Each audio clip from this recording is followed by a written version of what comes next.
Kita akan lanjutkan, saudara, pagi hari ini kami juga sudah tergabung bersama dengan pengamat terorisme Al Haidar. Pagi ini Mas, Haidar, selamat pagi. Ya, selamat pagi. Ya, dengan Paskalis di sini Mas, ini, kembali terjadi dugaan bom bunuh diri Ya, dan menyasar polisi. Kita memang belum bisa menyebutkan karena polisi sama sekali belum menyampaikan dan memberikan keterangan soal jenis bom ataupun, teror atau dugaan bom bunuh diri ini. Tapi kalau Mas, Al Haidar bisa lihat, ini karakternya sudah bisa terbacakah dari dugaan bom bunuh diri yang terjadi pagi ini? ya, kalau bom bunuh diri biasanya memang yang terakhir-terakhir ini dilakukan oleh kelompok yang berafiliasi kepada ISIS, dan itu dilakukan dari rangkaian bom yang meledak minggu lalu di Pakistan dan di Thailand, dan kemudian rangkaiannya ke Indonesia.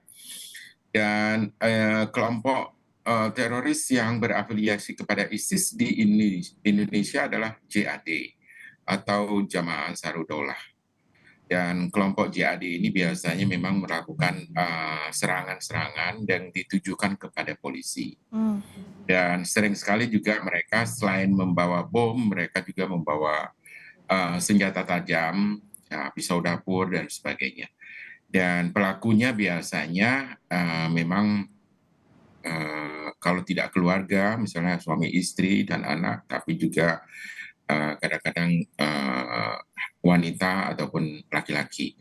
Dan biasanya kalau yang laki-laki itu pelakunya nanti biasanya diikuti oleh pelakunya yang wanita kalau dia sudah berkeluarga, dan atau ini yang sering eee, dikenal dengan ini pelakunya yang sering laki-laki, dikenal berarti dengan harus ada afiliasi saja. kewaspadaankah Mas, Haidar? Ya, harus ada kewaspadaan. Kemungkinan ini dilakukan juga nanti berikutnya itu oleh perempuan, kalau dia sudah punya istri. Makanya kalau em, apa namanya eh, identitasnya sudah diketahui, apakah dia punya istri, punya anak, itu biasanya dia akan melakukan itu secara berurutan. Oke, ini berarti, tadi Mas, Al-Haidar juga, eee, mengatakan bahwa ini adalah rangkaian setelah Pakistan dan Thailand yang terjadi beberapa pekan lalu. Ya, Hmm, ya betul.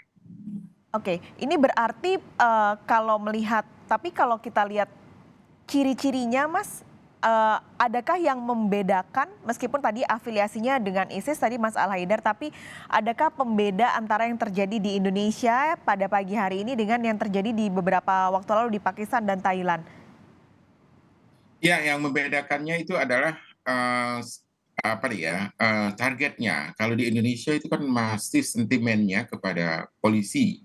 Sementara Mmm, kalau di Pakistan, kemudian di Thailand, itu mereka tidak memiliki sentimen yang terlalu kuat, kebencian terlalu kuat terhadap polisi. Kalau di Indonesia mereka memiliki kebencian ini karena memang polisi adalah yang paling aktif dan terdepan di dalam mengejar kelompok-kelompok teroris ini, yang membuat mereka menjadi sangat risih dan sangat membenci kelompok kepolisian. mmm.